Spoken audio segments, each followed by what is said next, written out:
परिमळू निघाली या पवनापाठी, मागे ओस फुल राहे देठी, तैसे आयुष्याची या मुठी केवळ देह। प्रस्तुत प्राप्त समयी आजच्या या प्रवचन रूपी सेवेकरिता घेतलेली ओवी मौली महावैष्णव संत श्रेष्ठ ज्ञानेश्वर महाराज अर्थात मौलींच्या या ज्ञानेश्वरी या ग्रंथातील अध्याय क्रमांक 9 आणि 9व्या अध्यायातील ओवी क्रमांक 413। या ओवीमध्ये भगवान आपल्याला मार्गदर्शन करत असताना म्हणतात, परिमलू गे निघाली या पवनापाठी, मागे ओस फुल राहे देठी, तैसे आयुष्याची या मुठी केवळ देह। फुलामध्ये जोपर्यंत सुगंध आहे तोपर्यंत त्याला आपलंसं केलं जातंय, त्याला जवळ केलं जातंय, त्याच्याकडे मनुष्य आकर्षित होतो। एकदा काय त्या फुलाचा सुगंध निघून गेला ना की मग ते फुल कुठेतरी पडलेलं असतंय, त्याची किंमत कमी होते, त्याचं महत्व कमी होतंय। सुगंध आहे तोपर्यंत त्या फुलाला किंमत आहे। तसं देहामध्ये जोपर्यंत अंतरात्मा आहे तोपर्यंत देहाला किंमत आहे। एकदा अंतरात्मा निघून गेला की ज्याप्रमाणे त्या फुलाचं महत्व कमी होतंय तसंच अंतरात्मा गेल्यानंतर देहाचं महत्व कमी होतंय। परिमलू निघाली या पवनापाठी, ज्याप्रमाणे ते सुगंध निघून गेला, परिमळ निघून गेला, मागे ओस फुल राहे देठी, आयुष्याच्या या शेवटी तैसा देह। देहाची अवस्था तीच आहे। म्हणून तर या देहाच्या संबंधाने सांगत असताना असं म्हटलेलं आहे, नाशिवंत देह जाणार सकळ, आयुष्य खातो काळ सावधान। देह जाईल जाईल यासी काळ वा खाईल। बरं का, ओवीवर अर्थ पूजा बांधण्याआधीच्या निमित्तानं आपण या ठिकाणी प्रवचन सेवा आयोजित केलेली आहे। आपल्या या साने गावातील हे दळवी परिवार आणि ह्या दळवी परिवाराचे पिताश्री कैलासवासी पांडुरंग नारायण दळवी बाबांना 10 जुलै 2020 रोजी देवाज्ञा झाली। त्यांचं 5वं पुण्यस्मरण या ठिकाणी आपण आयोजित केलेलं आहे आणि या 5व्या पुण्यस्मरण दिनानिमित्त या ठिकाणी आपण ही प्रवचन सेवा आयोजित केलेली आहे। बाबांनी या ठिकाणी अतिशय चांगल्या प्रकारे कार्य केलं, आपल्या मुलांवर चांगल्या प्रकारे संस्कार केले, त्यांचं संगोपन केलं। या दळवी परिवारामध्ये कार्य करत असताना, या समाजामध्ये कार्य करत असताना आपल्या वाट्याला आलेली सेवा बाबांनी नम्रपणे केली, निस्वार्थपणे केली, निरापेक्षेने केली। आणि अशा प्रकारे या ठिकाणी कार्य करत असताना, एक हाडाचे शेतकरी म्हणून कार्य करत असताना, सृष्टीच्या नियमाप्रमाणे यद दष्टम तद नष्टम, जे दिसतंय ते नाचतंय आणि खऱ्या अर्थानं प्रत्येकाला जावं लागणार आहे, प्रत्येकाला मृत्यू आहे। त्याप्रमाणे प्रत्येकाला आयुष्य भगवंताने वेगवेगळं दिलेलं आहे। प्रत्येकाचा येण्याचा दिवस वेगळा आहे, तसाच जाण्याचा दिवसही वेगळा आहे। प्रत्येकानं येताना कोणाला बरोबर आणलं नव्हतं, जातानाही कोणाला बरोबर घेऊन जाणार नाही। प्रत्येकाने येताना काहीही घेऊन आलो नव्हतं, जाताना सुद्धा बरोबर काही घेऊन जाणार नाहीत। फक्त जाणं प्रत्येकाचं निश्चित आहे। त्याप्रमाणे 20 अर्थात 10 जुलै 2020 रोजी बाबांना देवाज्ञा झाली, बाबांचा देहांत झाला, बाबांना देवाज्ञा झाली। तुमचा आमचा निरोप घेतला बाबांनी आणि खऱ्या अर्थानं या ठिकाणी त्यांचं 5वं पुण्यस्मरण। बरं का, मी म्हणतो की या मुलांवर बाबांनी चांगल्या प्रकारे संस्कार केले। किती संपत्ती कमवून ठेवली हे मला माहिती नाहीये, पण बाबा गेल्यानंतर 5वं पुण्यस्मरण आयोजित करण्याचं 5 वर्षे झाल्यानंतरही त्या बापाचं स्मरण ठेवण्याचं विचार, ते सद्विचार, ते स्मरण आजही त्यांच्या अंतःकरणामध्ये आहे म्हटल्यानंतर हीच खऱ्या अर्थाने सगळ्यात मोठी संपत्ती बापाने त्यांच्यासाठी कमवून ठेवलेली आहे। आजच्या या कलियुगामध्ये जर आपण पाहायला गेलो, आई असो वा वडील असो, एकदा काही निघून गेला ना की दादा लगेचच विसरणारी मंडळी, लगेचच विसरणारी माणसं, लगेचच विसरणारी मुलं आम्हाला अनेक पाहायला मिळतात। गेल्यानंतर काय असतानाच विसरणारी मंडळी आम्हाला भरपूर पाहायला मिळते, असतानाच विसरणारी मुलं आम्हाला भरपूर पाहायला मिळतात। जे वडील हाडाची काढं करतात, रक्ताचं पाणी करतात, आपले हौस मौज गरजा सगळ्या बाजूला ठेवून आपल्या मुलांचं संगोपन करतात, जी आई 9 महिने 9 दिवस त्या मुलाला, त्या बाळकाला आपल्या गर्भामध्ये वाढवते, घडवते, मोठं करते, सगळ्या आवडीनिवडी बाजूला ठेवते, आपल्या देहावरचं प्रेम कमी करून त्या बाळावर प्रेम करत असते. माझ्या बाळाला त्रास होऊ नये म्हणून अनेक प्रकारचे कष्ट सहन करत असते, अनेक प्रकारच्या आवडीनिवडी बाजूला ठेवत असते. मरणदायी यातना भोगून त्या बाळाला जन्म देत असते. म्हणून तर बाळांत म्हणतात त्याला. बाळाला जन्माला घालता घालता कदाचित आईचा अंतही होऊ शकतो. बाळ अंत. मरणदायी यातना भोगून जी माय माऊली आम्हाला या जगामध्ये आणते, चालण्यासाठी, बोलण्यासाठी आमच्या हाताला धरून ती चालवते, खायला शिकवते, चालायला शिकवते, बोलायला शिकवते. तळ हाताच्या फोडाप्रमाणे जी माई माऊली आज आम्हाला सांभाळते ना, आम्ही जाणते झाल्यानंतर त्याच आई वडिलांना वृद्धाश्रमात ठेवतो. ही सर्वात मोठं दुर्दैव आहे. सर्वात मोठं दुर्दैव आहे. या ठिकाणी खऱ्या अर्थानं आम्ही ज्या युगामध्ये कार्य करतोय, या युगाचं नावच आहे कलियुग. आणि या कलियुगातली राहाटी वर्णन करत असताना, या कलियुगाचं राहणीमान वर्णन करत असताना असं म्हटलेलं आहे, मुलांना आईवडिलांची ओळख राहणार नाही. आणि अर्थात आज ते आम्हाला पाहायला मिळतंय. एकदा काय मुलगा मोठा झाला, 25-30 वर्षापर्यंत आई वडील त्याची काळजी घेत आहेत, सांभाळतायत, त्याच्यावर चांगल्या प्रकारे संस्कार करतायत, त्याला चांगल्या प्रकारचं मार्गदर्शन करतायत. पण तोच मुलगा ज्या वेळेला त्या आई वडिलांना खऱ्या अर्थानं गरज असते, मुलाच्या प्रेमाची, नातवांच्या प्रेमाची, सुनांच्या प्रेमाची, समाजाच्या प्रेमाची ज्या वेळेला गरज असते, त्यावेळेला नेमकं ती मुलं त्या आई वडिलांना वृद्धाश्रमात नेऊन ठेवतात.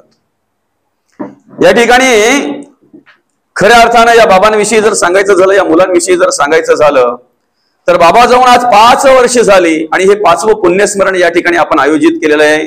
5व्या पुण्यस्मरणा दिनानिमित्त या ठिकाणी आपण हे प्रवचन श्रवण करतोय, प्रवचन आयोजित केलेलं आहे.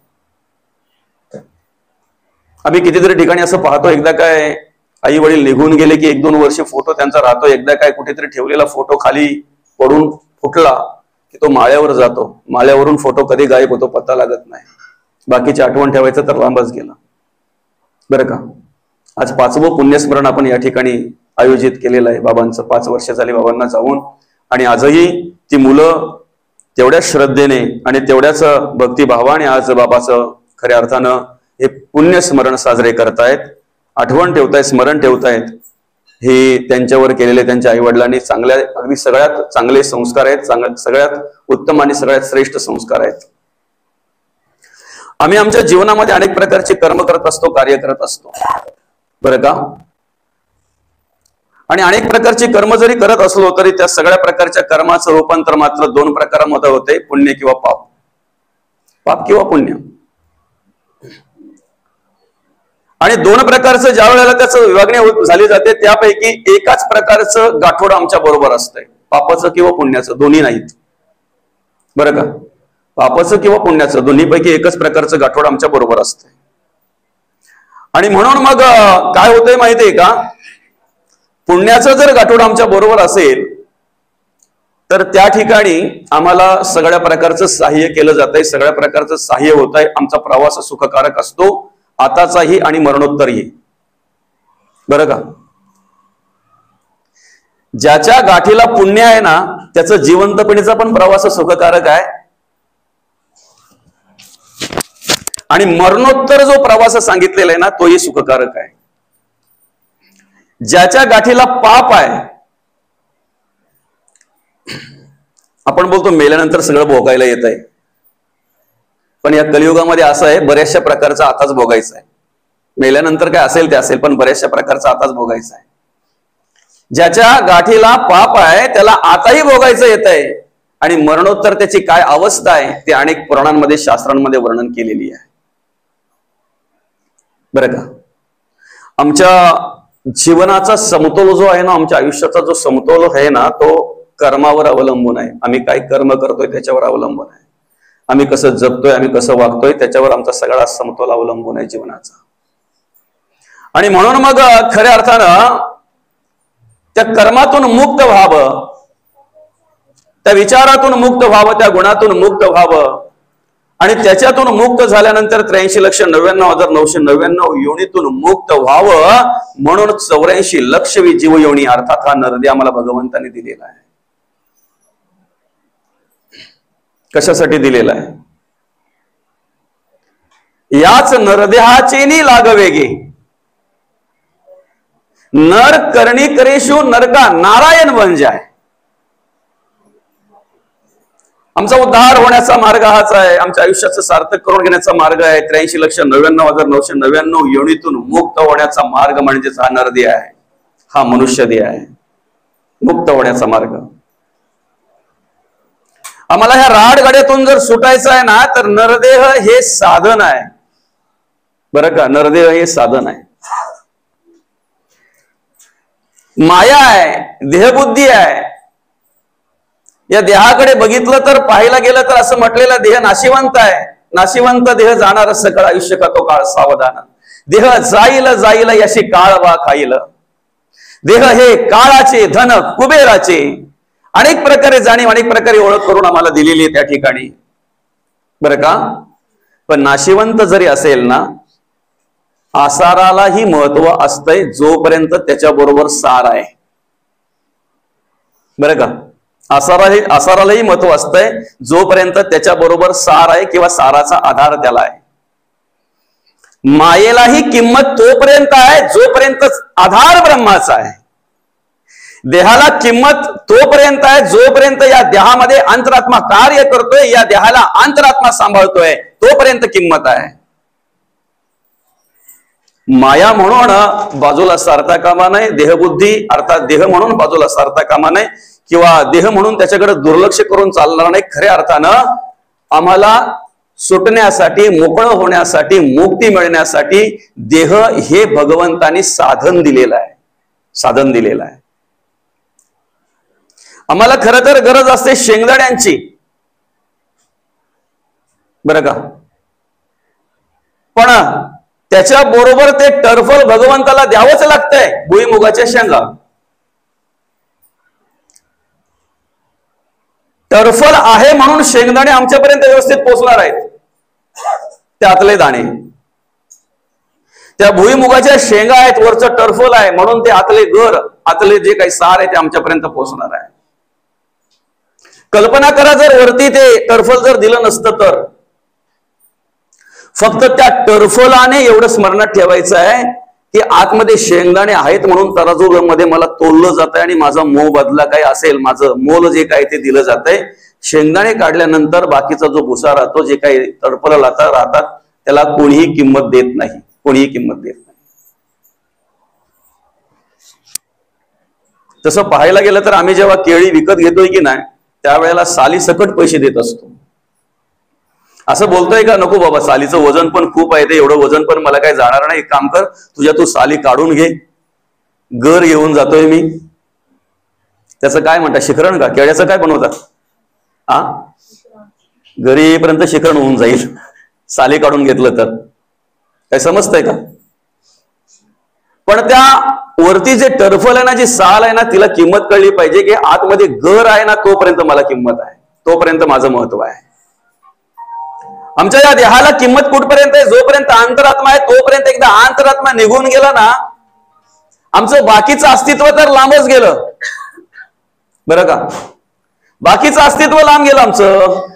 काय असेल ते, एखाद्याला कोणी पदाधिकारी असेल, एखादा कोणी मोठा राजा असेल, एखादा कोणी अजून काय काय काय काय काय काय असेल, तो काय पदवी उपाधी लावून घेतलेली असेल तो असेल. बाकीचं लांब गेलं. ते राहतंय की नाही राहतंय आपल्याला माहिती आहे. बरं का, खऱ्या अर्थानं अंतरात्मा निघून गेल्यानंतर आमचं नाव सुद्धा शिल्लक राहत नाही. नाव पण शिल्लक राहत नाही. बरं का, अंतरात्मा निघून गेल्यानंतर आमचं नाव पण शिल्लक राहत नाही. कदाचित जर हॉस्पिटलमध्ये त्याचा मृत्यू झाला असेल ना, तर घरी वाट पाहत असताना लोक म्हणतायत बॉडी आली का, नाव घेतायत. नाव गेला तर काय म्हणतायत, बॉडी आली का. बरं, बराच वेळ जर झाला आणल्यानंतर आणि कोणी जरी एखादा नातेवाईक जर येणार असेल तर मग त्या ठिकाणी म्हटलं जातंय कशाला मातीचे हाल करताय. नाव गेलं बाजूला, बॉडी आता माती. देहाला किंमत तोपर्यंतच आहे जोपर्यंत अंतरात्मा आहे, आतमध्ये देव कार्य करतो तोपर्यंत. देह देवाचे मंदिर, काय कळतंय, देह देवाचे मंदिर, आत आत्मा परमेश्वर. कधीतरी आम्ही जगता वागताना याचं स्मरण ठेवतोय का? देह देवाचं मंदिर आहे,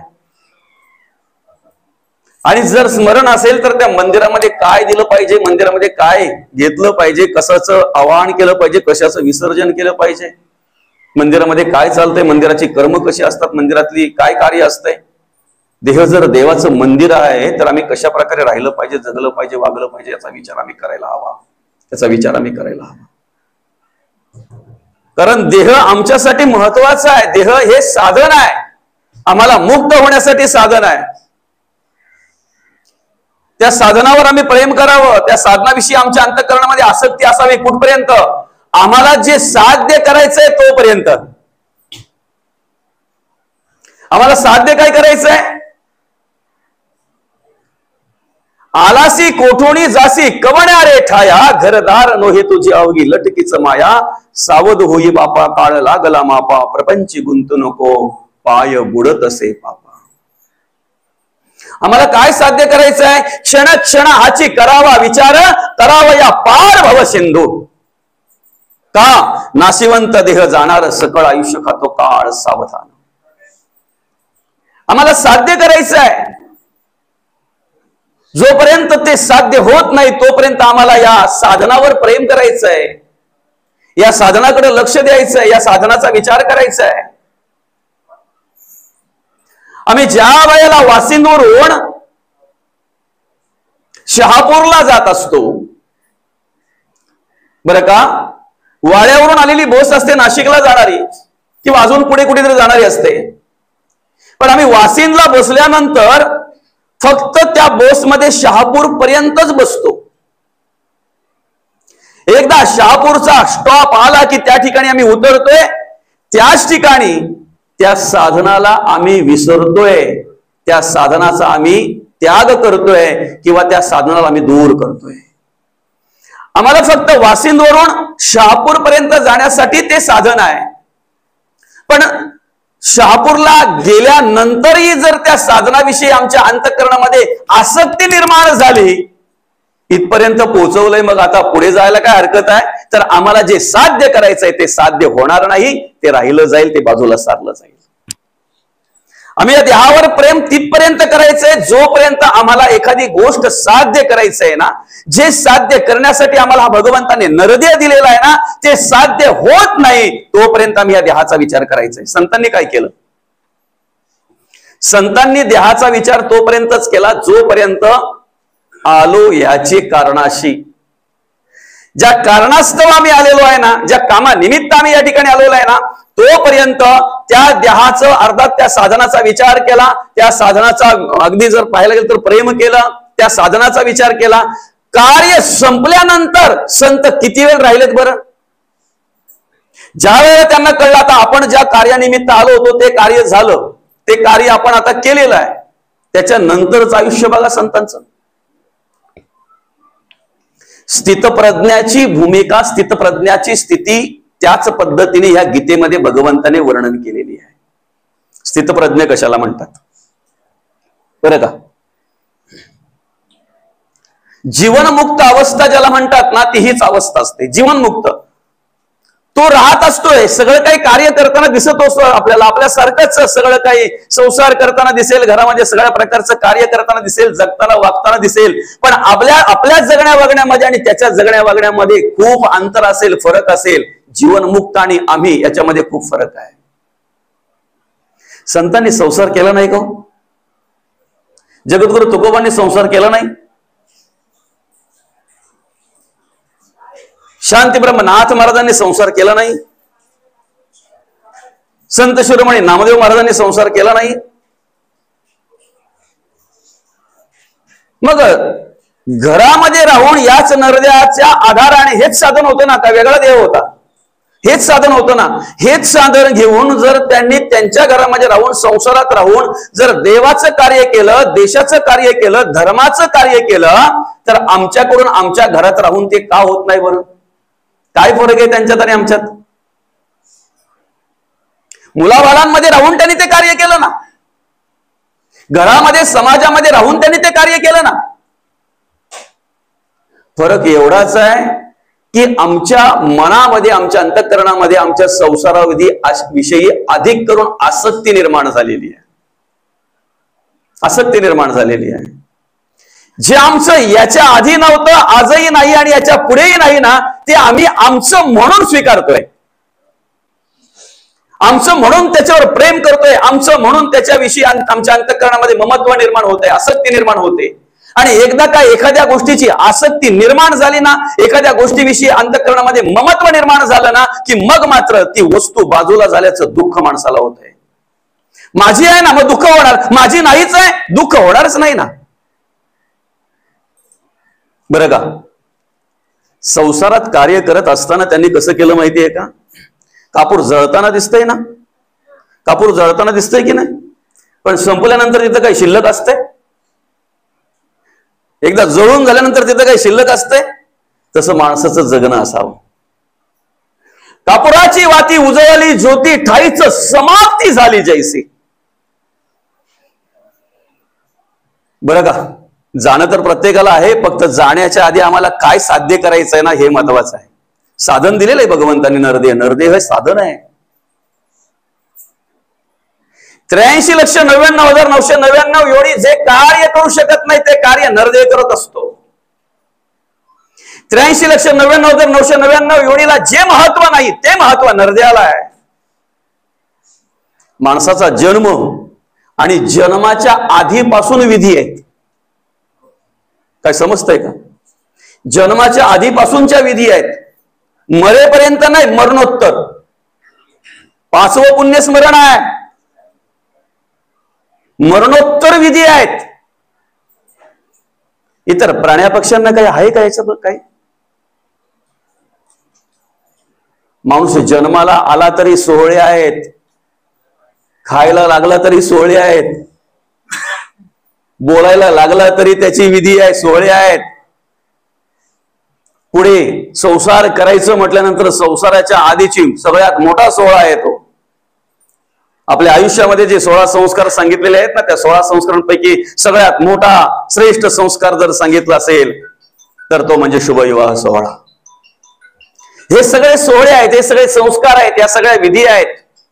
एखाद्याला जर मृत्यू आला तर त्याला असं ओरफटत नेत नाहीत, कोणी नसेल तरी. एखाद्या प्राण्याला वगैरे कसं, आता जेसीबी आली हो, याच्या आधी का जेसीबी होती का? कसे न्यायचे बाबा? बैलगाडीत बसला तर ठीक, नाही तर त्याच बैलगाडीला बांधायची रस्सी. बरोबर आहे ना? का खोटं बोलतो मी? काही चाललेत आपले ओरपडीत, लांबवर नेऊन कुठेतरी टाकायचं. सगळं जाऊ द्या, एखाद्या रस्त्यामध्ये जर चुकून एखाद्या वाहनाने कुत्र्याला जर उडवलं, कुत्र्याचा जर अपघात झाला तर सगळं सडून जातंय तिथे, त्याच्यावर गाड्या जातात. आणि तोच माणूस असेल तर जगताना वागताना याचा तरी विचार करा ना माणसाने, की प्राण्या पक्ष्यांमध्ये आणि आमच्यामध्ये किती फरक आहे. मग जर एवढा फरक आहे तर जगणं वागणं आमचं त्यांच्यासारखं असावं. अरे, उभ्या कण्याचा निर्माण केलेला आहे, विशेष बुद्धी दिलेली आहे, जगण्याचं स्वतंत्र दिलेलं आहे. चारही वाचा नरदेहाला दिलेले, परा, पच्छंती, मध्यमानी, वैखरी. भगवंताचं स्तवन करू शकतो, देवाचं कार्य करू शकतो, धर्माचं कार्य करू शकतो, देवाचं नामस्मरण करू शकतो, देवपूजा करू शकतो. दोन्ही हात जोडावेत म्हणून दिलेत.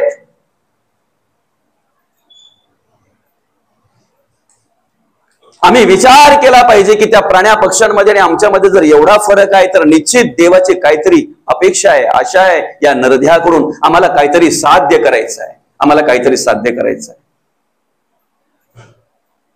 ज्याला किंमत कळली ना, ज्याला या नरदेहाची किंमत कळली ना, तो मनुष्य त्याला मिळालेल्या आयुष्याचं सार्थक करून घेतोय. काल माझं प्रवचन झालं 103 वर्षे जगलेल्या आईच्या उत्तर कार्यांच्या निमित्तानं. किती? 103 वर्षे. ज्या वेळेला माझ्या हातात चिठ्ठी मिळली माझा विश्वास बसत नव्हता. पण 7 मुलं, किती? 7 मुलं, त्यापैकी 3 मुलं गेल्यात, कैलासवासी झाल्यात. सुना कैलासवासी झाल्यात, काही जावई कैलासवासी झालाय. 22 नातू, 28 पंतू. मी सुरुवात पण अशीच केली तिथे, आणि खरं सांगतो उत्तर कार्यांचं प्रवचन हे 4-5 माणसांच्यातच बाबा प्रत्येक ठिकाणी आम्हाला सुरू करावं लागतंय. घरातले असतील त्यांना सांगतोय बसा सुरू करा आपलं, बरं का. तिथे कमीत कमी 60 ते 70 माणसं सुरुवातीला होती, असणारच ना. 28 पंतू, 22 नातू, एवढी पोरं सुना. महत्वाचा विषय काय माहितीये का, 103 वर्ष त्या आई साहेबांनी त्या ठिकाणी कार्य केलं. तुम्हा आम्हाला विश्वास आहे तेवढं आयुष्य आपल्याला मिळेल, आहे का? ज्याला त्याची किंमत कळली ना, तो काय करतोय माहितीये का, मिळालेल्या आयुष्याचं सार्थक करून घेतोय. कारण आज रात्री आम्ही मिटलेले डोळे उद्या सकाळचा सूर्योदय पाहतीलच याची गॅरंटी नाही, आहे का? नाही ना, तेवढी गॅरंटी नाही ना आमची. माणसाचा देह म्हणजे पाण्याचा बुडबुडा आहे, निर्माण झाला का आणि फुटला काय, कधी जाईल सांगू शकत नाही. म्हणून या जन्मावर या जगण्यावर शतदा प्रेम करावे, का पुन्हा मिळेलच याची गॅरंटी नाही, पुन्हा मिळेलच याची गॅरंटी नाही. आम्ही काय आयुष्य मोजतोय, आमचं आयुष्य मापारी मोजतोय. जगद्गुरु तुकोबा म्हणतात आयुष्य मोजावं या बैसला मापारी, तो कार्य व्यवहारी संसाराच्या. तू का रे व्यवहारी संसाराच्या? आम्ही आमच्या आयुष्याचा जेवढा विचार करत नाही ना, तेवढा विचार तो करतोय. आयुष्य खातो काळ.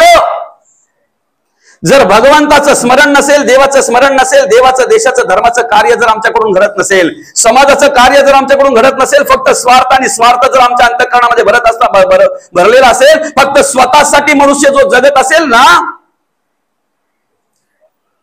त्याच्याच आयुष्यासाठी जगद्गुरु तुकोबा म्हणतात आयुष्य खातो काळ. त्याचं आयुष्य कोण खातोय? काळ खातोय ना. ज्या देवाचं नामस्मरण करायला पाहिजे त्या देवाचं नामस्मरण नाहीये, देवकार्य नाहीये, देशकार्य नाहीये, धर्मकार्य नाही, समाजकार्य नाहीये. जे भगवंताच्या कृपेने प्राप्त झाले ते तर खातोच खातो, पण दुसऱ्यांचं पण ओरबडून खातोय. किती स्वार्थ, किती स्वार्थ, किती स्वार्थ. आयुष्य खातो काळ, कळत नाही. म्हणून सावधान. याच नरद्याचा आधार घेऊन, याच साधनाचा आधार घेऊन जे जगद्गुरु तुकोबांनी साध्य केलं ते आम्हाला साध्य करायचं आहे. जे माऊली ज्ञानोबांनी साध्य केलं ते आम्हाला साध्य करायचं आहे. जे शांतीब्रह्मनाथ महाराजांनी साध्य केलं ते आम्हाला साध्य करायचं आहे. आणि ते जर आम्हाला साध्य करायचं असेल तर त्यांच्या विचाराप्रमाणे आम्हाला चालता आलं पाहिजे, त्यांच्या विचाराप्रमाणे आम्हाला कार्य करता आलं पाहिजे. कर्म अनेक प्रकारची आहेत ना, अनेक प्रकारची कर्म आहेत. विचार प्रत्येकाचे वेगवेगळे आहेत. म्हणून तर काही ठिकाणी भावाभावाचं पटत नाही. एकाच आईच्या गर्भातून जन्म घेतलेले, पण विचार वेगळे आहेत ना, विचार वेगळे आहेत ना. बाकी तर आता शेजाऱ्यांचं ना, बाकी त्यांचं तर लांबच गेलं. आपण भावाचं उदाहरण देऊ. प्रत्येकाचे विचार वेगळे, प्रत्येकाचं जगणं वेगळे, वागणं वेगळे, प्रत्येकाची कर्म करण्याची पद्धत वेगळी आहे. सारखेच विचार कोणाचे असतील सांगू शकत नाही. कर्म करण्याची पद्धत प्रत्येकाची वेगळी आहे. कर्म करणारी इंद्रिय वेगवेगळी आहेत ना. कानाचं काम डोळे करतात का? कधीतरी आता दोन्ही कान त्याचे बधीर झाले, आता कान कामच करत नाहीत म्हणून तो डोळ्यातून ऐकायला लागला. डोळे दृष्टी गेली, आता पाहायलाच आता त्याला जमतच नाही म्हणून कानातून पाहायला लागला तो. काय? प्रत्येक कर्म करणारी इंद्रिय वेगळी आहेत. त्यात 5 ज्ञानेंद्रिय आहेत, कर्मेंद्रिय आहेत, विषय पंचक आहे, प्राणपंचक आहे, शब्द स्पर्श रूप रसगंध विषय पंचक आहे, कर्मेंद्रिय पंचक आहे, वाचा पाणी पाद शिक्षण गुद, कान नाक त्वचा डोळा जीभ ज्ञानेंद्रिय आहेत, प्राण अपान व्यान उदान समान प्राणपंचक आहे, अंतःकरण पंचक आहे, अंतःकरण मन बुद्धी चित्त आणि अहंकार. कर्म करणारी इंद्रिय अनेक आहेत, कर्मेंद्रिय अनेक आहेत, कर्म करून घेणारेही अनेक आहेत. फरक एवढाच आहे मौली, की माणूस प्राण्या पक्ष्यांकडून खेळ करून घेतो. माकडाचा खेळ बघितलाय? कोण करून घेतोय बरं? माकडाकडून खेळ कोण करून घेतोय? पोपटाला बोलायला शिकवतोय तो. कोण? बेटा मागे तू बघितलं का कावळा बोलत होता ते बघितलं फोन मध्ये? बघितलं? कावळ्याला शिकवलंय माणसाने काका बोलायला. सर्कशीमध्ये हिंस्र प्राण्यांकडून माणूस खेळ करून घेतोय. वाघासारख्या प्राण्यांकडून सर्कशीमध्ये माणूस खेळ करून घेतोय. पण दुर्दैव आहे, माणसाकडून खेळ करून कोण घेतोय हे माणसाला कळत नाही. दुर्दैव आहे ना. आमच्याकडून कोण खेळ करून घेतोय हे आम्हाला कळत नाही, हे दुर्दैव आहे. आपला विषय काय माहितीये का? कर्म करण्याच्या पद्धती वेगवेगळ्या आहेत, अनेक आहेत. कर्म करणारी इंद्रिय वेगवेगळी आहेत, अनेक आहेत. कर्म करून घेणारे विषय अनेक आहेत. काम, क्रोध, लोभ, मद, मत्सर, दंभ, संशय, चिंता, असूया, अद्वया, भावना, कल्पना, इष्णा, वासना, आशा, ममता, तृष्णा. अजून पुढे आहेत, मला दम लागला. कमी आहेत? एवढे सगळे आहेत. आणि हे सगळे आमच्याकडून खेळ करून घेत आहेत. त्यांना जसे पाहिजेत तसे, त्यांना जसे पाहिजेत तसे. कामाचा अतिरेक झाला की अत्याचार घडतो, क्रोधाचा अतिरेक झाला की हिंसाचार घडतो, अर्थात लोभाचा अतिरेक झाला की भ्रष्टाचार घडतो. आम्ही कसं जगतोय वागतो हेच आम्हाला कळत नाही. फक्त स्वार्थ धरलाय माणसाच्या अंतःकरणामध्ये. आणि कलीने सांगितलेल्या कलियुगामध्ये जगताना वागताना माणूस त्याच पद्धतीने जगणार आहे, वागणार आहे, त्याच पद्धतीने कार्य करणार आहे, त्याच पद्धतीने कार्य करणार आहे. आज जर पाहायला गेलं तर किती वर्षापासून प्रबोधनाचं कार्य चालू आहे. आज 750 वर्षापूर्वी माऊलींनी कार्य केलं. अर्थात 750 वर्षापासून आम्ही या ज्ञानेश्वरी ग्रंथाचा अभ्यास करतोय, वाचतोय. 750 वर्षापासून, बरं का. 350 वर्षापासून आम्ही गाथा वाचतोय, गाथेचा विचार करतोय. कशासाठी रे? जगाच्या कल्याणात संतांच्या विभूती देह कष्ट वेती परोपकारे. त्यावेळी संतांनी त्याच्यासाठी कार्य केलं. भ्रष्टाचार संपला पाहिजे, अत्याचार थांबला पाहिजे, हिंसाचार थांबला पाहिजे, याच्यासाठी संतांनी कार्य केलं. आजही ही प्रवचनं कशासाठी आहेत? कीर्तन कशासाठी आहेत? टाइमपास, मनोरंजन. थांबलं पाहिजे ना हे कुठेतरी. विपरीत जे पाहायला मिळतंय आम्हाला, जे विपरीत ऐकायला मिळतंय, नको नको त्या गोष्टी आम्हाला पाहायला मिळतात ना, ह्या थांबल्या पाहिजेत कुठेतरी. यांना कुठेतरी फुल स्टॉप मिळाला पाहिजे ना. कधी मिळेल? आम्ही देशाचा विचार करतोय. आमच्या देशामध्ये असं झालं पाहिजे. आम्ही आमच्या महाराष्ट्र राज्याचा विचार करतोय. आमचा महाराष्ट्र अशा पद्धतीने झाला पाहिजे, अशा पद्धतीने सगळं आम्हाला पाहायला मिळालं पाहिजे. आम्ही ठाणे जिल्ह्याचा विचार करतोय, आम्ही आमच्या तालुक्याचा विचार करतोय, आम्ही आमच्या गावाचा विचार करतोय. आमचं गाव सुधारलं पाहिजे. पण आम्हाला माहिती नाहीये आमच्या देशाला, आमच्या राज्याला, आमच्या तालुक्याला, जिल्ह्याला आमच्या घरात पासून सुरुवात होते. आम्हाला माहिती नाहीये आमची पोरं कुठेतरी माळ रानावर जाऊन बाटल्या फोडतायत, हे आम्हाला कळत नाही. आमची पोरं कुठेतरी व्यसनाधीन झालेली आहेत, हे आम्हाला कळत नाही. आमची मुलं घरात बसल्या बसल्या मोबाईल मध्ये ऑनलाईन गेम खेळून बर्बाद होत आहेत आमच्या डोळ्यासमोर, हे आम्हाला कळत नाहीये. याचा विचार ज्या दिवशी आम्ही करू ना, त्या दिवशी आम्हाला गाव सुधारलेलं पाहायला मिळेल. आम्हाला तालुका, जिल्हा, राज्य, राष्ट्र, देश सुधारलेला पाहायला मिळेल, परिवर्तन झालेलं पाहायला मिळेल. आम्ही जगद्गुरु तुकोबा अनुभवतोय फक्त वाचनापुरतं, वाचण्यासाठी नाही. कळतंय? ग्रंथ वाचता वाचता माणसाला वाचता आलं पाहिजे म्हणून ते ग्रंथ आहेत. आम्ही हिंदवी स्वराज्य संस्थापक राजे शिवछत्रपतींचा विचार करतोय फक्त 19 फेब्रुवारी पुरता, फाल्गुन वद्य तृतीया पुरता. 19 फेब्रुवारीला जे मावळे झालेले असतात ना, तेच 20 फेब्रुवारीला आम्हाला बावळे पिऊन कुठेतरी पडलेले पाहायला मिळतात. म्हणजे राजांचा आम्ही विचार करतोय फक्त तेवढ्या पुरता, राजांना आम्ही आठवतोय फक्त तेवढ्या पुरता.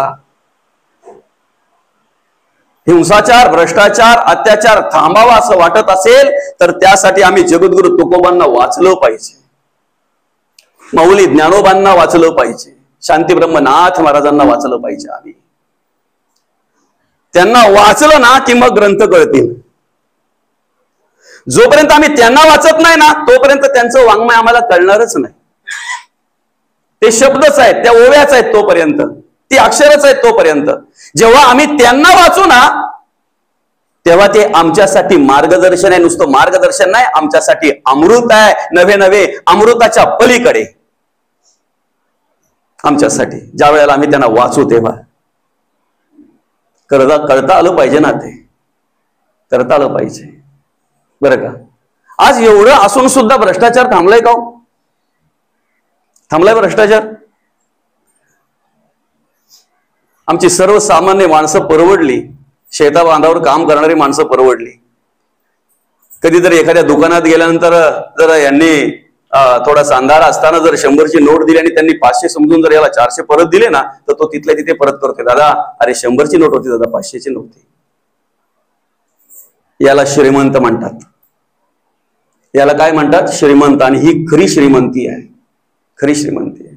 पूर्वी माणसं पैशाने श्रीमंती नव्हती हो, पण मनाने खूप श्रीमंती होती. पूर्वी माणसाची घरं छोटी होती, लहान होती, पण मन मोठी होती ना, त्यामुळे घरी आलेला कोणी भुकेला जात नव्हता. तहानल्याची तहान जाणली जायची, भुकेल्याची भूक जाणली जायची. कदाचित आमच्यावर संस्कार करणारी आमची आई अशिक्षित पण असेल, सांगू शकत नाही, पण आज जर आम्हाला प्रवचन श्रवण करण्याची बुद्धी निर्माण झालेली आहे, म्हणजे आमच्यावर तिने चांगल्या प्रकारे संस्कार केलेले आहेत, चांगल्या प्रकारे संस्कार केलेले आहेत. आज माणूस शिकलेला आहे, सुशिक्षित झालेला आहे, पण सुसंस्कारित आहे का? आहे? आणि जर आहे म्हणाल तर जाऊन बघा तुम्ही वृद्धाश्रमामध्ये, तुम्हाला 90% आई वडील कोणाचे पाहायला मिळतात? 90%. 100 जोडपी जर तिथे असतील किंवा 100 वृद्ध जर तिथे असतील ना, तर त्यातले 90 वृद्ध तुम्हाला ह्या शिकलेल्या माणसांचे पाहायला मिळतील, मोठ्या माणसांचे पाहायला मिळतील. जे 2-2, 4-4 लाख पगार घेत आहेत त्यांचे आई वडील तिथे पाहायला मिळतील तुम्हाला.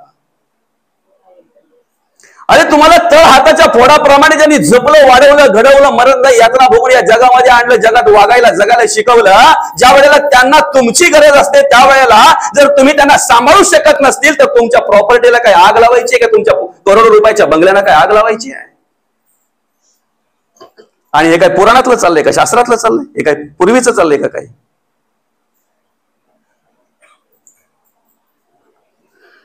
6 मुलं, 6 मुलं ते आई वडिलांना. बरं 6 मुलं का? त्याचा उलगडा मला काल झाला. हा विषय वेगळा आहे 6 मुलावाल्या आईचा, पण काल उलगडा मला असा झाला की 6 मुलं असताना 7वी मुलगी. ऐका हा, त्यावेळेला मी तिथे बसल्या बसल्या मी त्यांना भावंडांना, 1-2-4 भावंड होती, बाकीचे समजा कैलासवासी झाले, त्यांना विचारलं मी, दादा तुम्हालाही आता आई वडील तर नाहीयेत, पण तुम्हाला कधीतरी असं बोलण्यातून किंवा कधीतरी कोणी सांगितलं असेल, काकाने, आईने, बाबाने कधीतरी, की ठीक आहे एक मुलगा झाला, दुसरा मुलगा झाला, तिसरा मुलगा झाला, आपण काय बोलतो एक मुलगा आहे बाबा, एकाला दुसरा जोड पाहिजे. काकू खरंय का खोटं आहे मावशी? एखादा जर झाला तर आपण काय बोलतो एकाला दुसरा जोड पाहिजे, बरोबर आहे की? पण 6 मुलं होऊन पण 7वी मुलगी का? तर त्यावेळेला त्या आई वडिलांनी असा विचार केला की एक सगळंच दिवं कुठे एकतरी पंथी पाहिजे ना, एकतरी पंथी पाहिजे का नाही? आणि एक तो समज म्हणावा की अजून काही पूर्वीच्या माणसांना एक असे म्हणजे त्यांच्या मनामध्ये एक विचार असायचा की रडाला एकतरी पोरगी पाहिजे, म्हणजे पोरे रडत. असा माझा बोलण्याचा उद्देश नाही, असा माझा बोलण्याचा उद्देश नाही, पण तुम्हाला पण कधीतरी ऐकायला मिळालं असेल की रडाला एकतरी पोरगी पाहिजे, बरं का? असो, जो काय असेल तो विषय. आता 6 मुलं, बरं का, 6 मुलं ज्या आईची आहेत, उभयताना दोघांना 6 मुलं, वडील त्यांचे कधीच वारले गेले, आई आहे, बरं का? 6 मुलं ज्या आईला आहेत त्या आईचे काय सोहळे असतील बरं? 6 मुलं चांगल्या प्रकारे 1,00,000-1.5 लाख पगार घेणारे गव्हर्नमेंट सर्व्हिसला आहेत, काही कॉन्ट्रॅक्टर, काही गव्हर्नमेंट सर्व्हिसला असे चांगल्या प्रकारे आहेत. काय मजा असेल त्या आईची, तुम्ही विचार करा ना, काय सोहळे असतील त्या आईचे. 1,00,000-1.5 लाख पगार जी मुलं घेत आहेत, 2-2, 4-4 लाख जी महिन्याला कमवत आहेत चांगल्या प्रकारे, त्या आईचे काय सोहळे असतील, किती आनंदी असेल ती आई. 6 मुलं, ठीक आहे ना, एखाद्या सुनेचं नाही पटलं दुसरी सून दुसऱ्या सुनेचं नाही पटलं तिसरी सून, तिसऱ्या सुनेचं नाही पटलं चौथी सून. नाही, ज्या वेळेला प्रत्यक्ष मी बघितलं ना दादा, ती आई वृद्ध झालेली आहे ह्या आजीपेक्षा जास्त. ही आजी स्वतः इथपर्यंत चालत आली असेल, आता बसल्यात व्यवस्थित, पण त्या आईचा अंग थरथरा थरथरा कापतय. ऐकता, 6 बंगले आहेत पण त्या बंगल्यात राहत नाही, जुन्या घरामध्ये ती आई राहते. डबे वरती ठेवत नाही, चहाचा, साखरेचा, मसाल्याचा खाली लावून ठेवलेत. का तर वरचे डबे काढता येत नाही त्या आईला. ही सत्य परिस्थिती आज आम्ही आमच्या आजूबाजूला पाहतोय, आमच्या आजूबाजूला पाहतोय सत्य परिस्थिती. यांना आम्ही काय म्हणतोय? सुशिक्षित. अरे दुर्दैव आहे, जगात कुठल्याच देशात जेवढे वृद्धाश्रम नाहीत ना तेवढे वृद्धाश्रम ह्या भारत देशात आहेत. मातृदेव होवा, पितृदेव होवा, आचार्य देव होवा आणि अतिथी देव होवा आमच्या श्रुती आम्हाला शिकवित आहेत. पण एकीकडे आम्ही त्याचा काय आदर्श घेतला? अरे हिंदुस्थानची संस्कृती एवढी श्रेष्ठ आहे की या संस्कृतीचा अभ्यास करण्यासाठी परदेशातल्या लोकांनी या ठिकाणी यावं, त्या संस्कृतीचा अभ्यास करावा, त्या संस्कारांचा अभ्यास करावा आणि त्याप्रमाणे जगण्या वागण्याचा प्रयत्न त्यांनी करावा. आणि याच ठिकाणी आम्ही कार्य करून जर आम्हाला त्याची किंमत कळत नसेल तर काय फायदा आहे? काय म्हणतायत? महाराष्ट्र ही संतांची भूमी आहे. होय, महाराष्ट्र ही संतांचीच भूमी आहे. अर्थात जर पाहायला गेला संपूर्ण देशामध्ये कुठल्याही राज्यात जेवढे संत झाले नाहीत तेवढे संत, तेवढ्या संतांच्या पदस्पर्शाने पावन झालेली ही महाराष्ट्राची भूमी आहे. पण कुठल्याही राज्यात जेवढे वृद्धाश्रम नाहीत ना तेवढे वृद्धाश्रम म्हणजे एका महाराष्ट्रामध्ये आहेत. त्याच्या पुढे सांगू, शिक्षणाचं माहेरघर कुठलं बरं? पुणे. पुणे तिथे काय उणे? अख्ख्या महाराष्ट्रात जेवढे वृद्धाश्रम नाही ना ताई तेवढे एका पुणे जिल्ह्यामध्ये वृद्धाश्रम आहेत. आपला विषय काय चाललाय माहितीये का? शिका ना दादा, शिकलं पाहिजे, मोठं झालं पाहिजे, झालं पाहिजे मोठं, खूप शिकलो पाहिजे आपण, खूप मोठे झालो पाहिजेत. आपल्या आई वडिलांना आदर्श वाटला पाहिजे आपला, आपल्या सासू सासऱ्याला आपला आदर्श वाटला पाहिजे, आदर्श वाटला पाहिजे आपला. पण कुठेतरी हा पण विचार केला पाहिजे ना की माणूस म्हणून जगत असताना माझं कर्तव्य आहे. देव नाही होता येणार रे आपल्याला, देव व्हायचं पण नाहीये, पण कमीत कमी कोणाच्या तरी मुखातून निघालं पाहिजे देवासारखा माणूस आहे, देवासारखी बाई आहे. देव माणूस भेटला हो आम्हाला, एवढं जरी ऐकायला मिळालं ना तरी आपल्या आयुष्याचं सार्थक झालं. बाकी काही करू नका. आम्ही तुपाचा देवाला होता, देवाला तुपाचा देव, त्याला भुकेलेला आहे का? कुठे आहे का? तुम्ही वाचलाय का? देव तुपाच्या दिवेला भुकेला, कुठे वाचलंय तुम्ही? देव सुगंधी अगरबत्तीला भुकेला वाचलाय, पण देव भावाचा भुकेला आम्ही वाचलेला आहे. देवाला श्रद्धा आवडते, देवाला भाव आवडतो, देवाला प्रेम आवडते, देवाला पूजा आवडते, देवपूजा. पण ती पूजा चालत्या बोलत्या देवांची घडली तर ती देवाला आवडते, तर ती देवाला आवडते. आम्ही फक्त बोलण्यापुरतं बोलतोय का? जणू देह ही पंढरी. अरे साधन दिलंय, पंढरी आहे ती. आपली सुरुवात काय होती? देह हे आम्हाला साध्य करण्यासाठी साधन आहे, पण त्या साधनाने जर खऱ्या अर्थाने साध्य करण्यासाठी जर प्रयत्न केला ना तर त्या देहाची पंढरी व्हायला वेळ लागत नाही का? आता आत्मा परमेश्वर, आत्मा पांडुरंग आहे. जणू देह ही पंढरी, आत्मा पांडुरंग.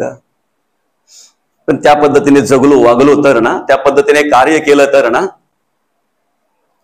त्या पद्धतीने आम्हाला राहता आलं तर ना, देव सांभाळतोय आम्हाला, देव सांभाळतोय. देव कधीही आम्हाला सांभाळण्यामध्ये कमी पडत नाही. आम्ही त्याच्या कार्यामध्ये कमी पडतोय, आम्ही त्याचं कार्य करण्यामध्ये कमी पडतोय.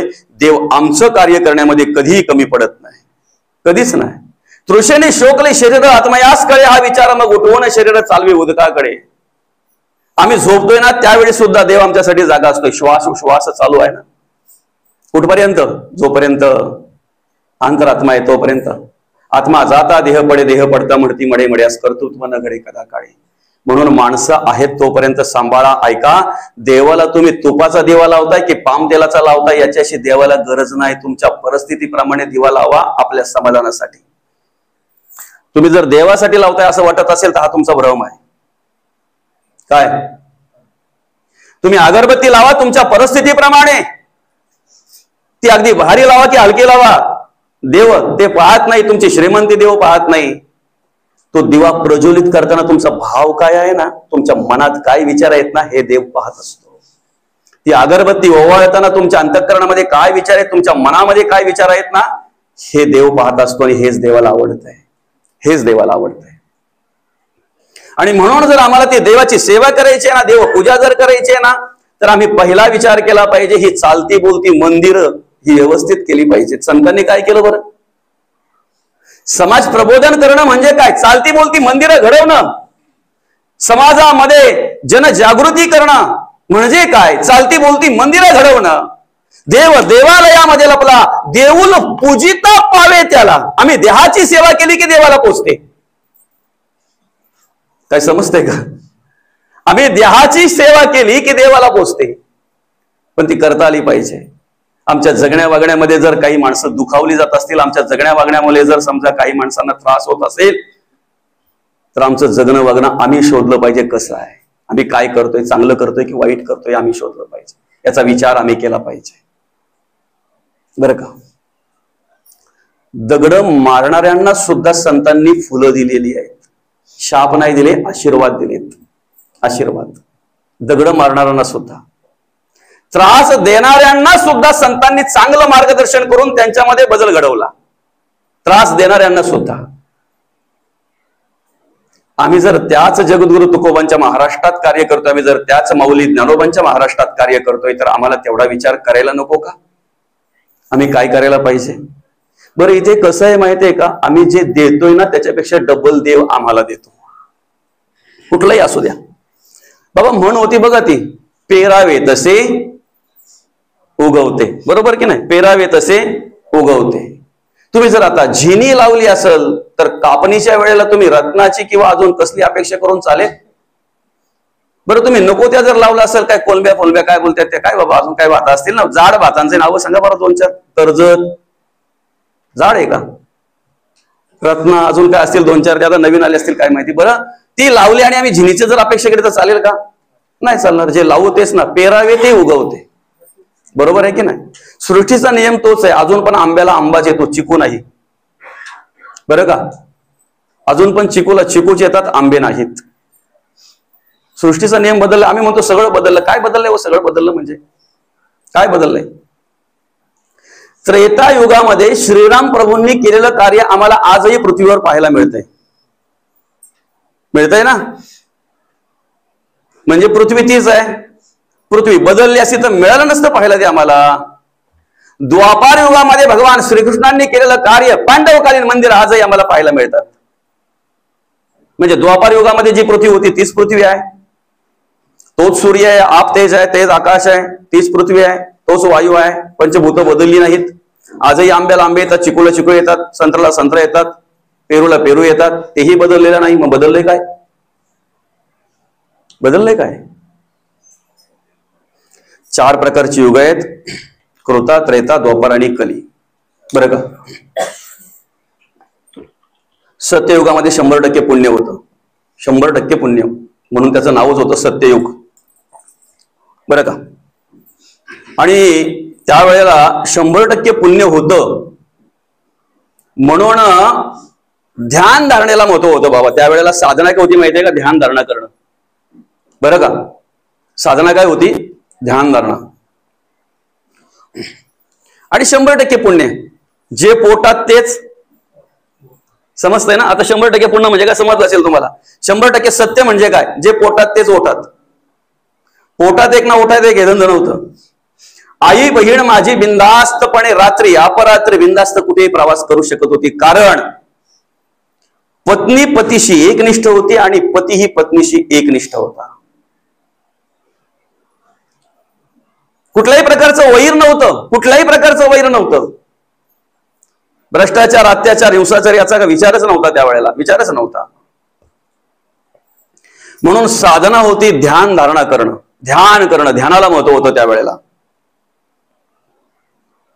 आणि सत्ययुगाचं आयुष्य होतं 17,28,000 वर्ष आयुष्य सत्ययुगाचं. बरं का? त्रेतामध्ये थोडस 25% पाप आलं. रावण आला ना. बरं का? त्या पापाचं क्षालन करण्यासाठी भगवंताला यावं लागलं.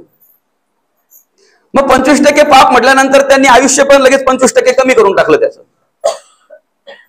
17,28,000 याच्यातून 25% आयुष्य कमी केलं. 12,96,000 वर्ष त्याला दिले. घरी गेल्यावर गणित करा काय असेल ते बघा. 12,96,000 त्रेतायुगाचं आयुष्य. आणि 25% पाप होतं. त्या पापाचं क्षालन व्हावं म्हणून होम हवन यज्ञ या त्रेतायुगामध्ये आहेत ना. तुम्ही व्यवस्थित ऐकताय ना. होम हवन यज्ञ